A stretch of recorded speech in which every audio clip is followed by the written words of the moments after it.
When Paul establishes the church in Corinth, he tries to teach them Hebraic Jewish morals and ethics.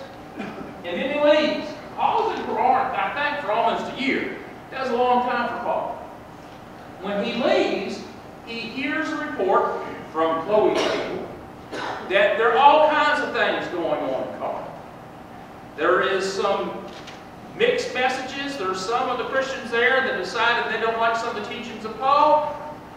So they're starting to follow another Christian by the name of Apollos, who was a Christian, but what was interesting about Apollos is he was a great Greek speaker, could look at the scriptures, but he knew nothing at all about the baptism in Jesus' name.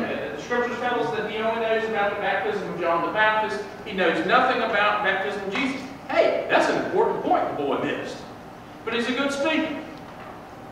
He finds out that the church is starting to split apart. You've got folks like this covered dish dinner today. We don't all make the same kind of money, right?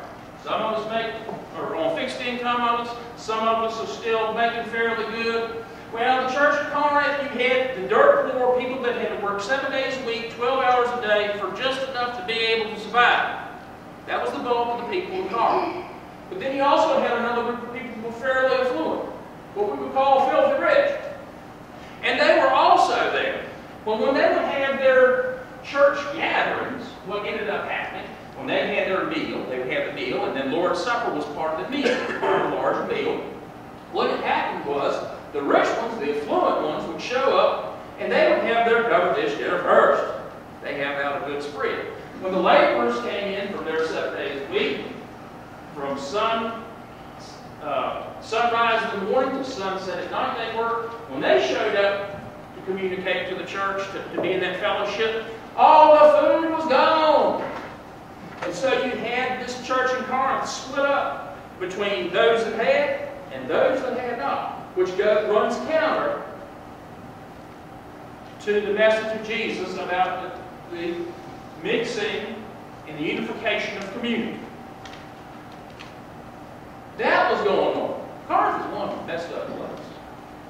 But also what was going on is that there were some baptized Christians who had not given up their old way of life.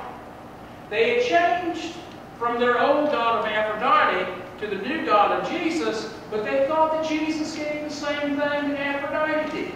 So when they heard about phrases such as baptism in the Spirit, they thought the whole important point was that somehow that they would be caught up in some spiritual experience and it would all be good.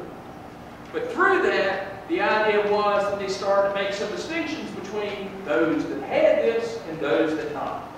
And it played out is that you had first-class Christians and second-class Christians.